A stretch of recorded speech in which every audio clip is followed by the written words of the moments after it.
What's happening, everybody? So some of you guys have wanted to see some videos about other stuff that I'm working on. I'm always rambling on about the Mopar stuff, but as you can see, there's nothing Mopar in here. Let me show you what I'm up to. All right, so working on that fuel line. Notice how one of them is a lot not like the rest. It's because that fuel line is leaking and spraying fuel all over the back of right there. Definitely not ideal.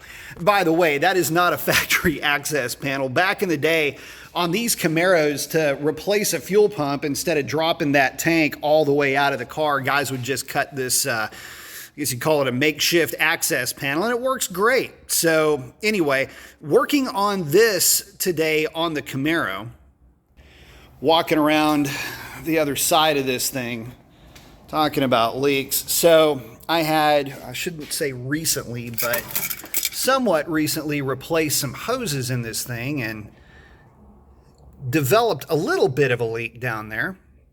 I just don't get it. It's clamped, everything is tight, but in my experience, I have had to double clamp radiator hoses in the past, so this shouldn't come as any real surprise.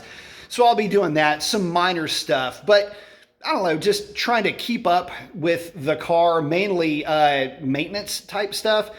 And the reason why it's up in the rear is because I was filling the rear diff with, diff fluid, because mentioned earlier, everything seems to leak. It's always like a slight drip. So I'm just basically, again, topping off fluids. Not really much to update on Sierra. Just kind of a warmed over 400 small block. Still rocking the AVS2 650 carb. Thing runs really good. But with as good as it runs, this truck really does need to be re-geared. That 400 has got what we're kind of thinking is an RV cam in it. In other words, not much camshaft at all. Stock 441 heads. It makes a lot of torque, but it doesn't make a lot of horsepower. It's probably somewhere in the range of around 400 pound-feet of torque, but it's making all that power down low. Horsepower is probably not even 275, but it's got a lot of gear in it, 410 or a 430 if I'm not mistaken, and the truck's always out of its power band. It always is kind of almost out of breath, if you will, so need to put the stock 354 gear back in it. It'll run better, it'll make first gear useful again, and it'll give it legs on the highway. So that's the plan for Sierra back here.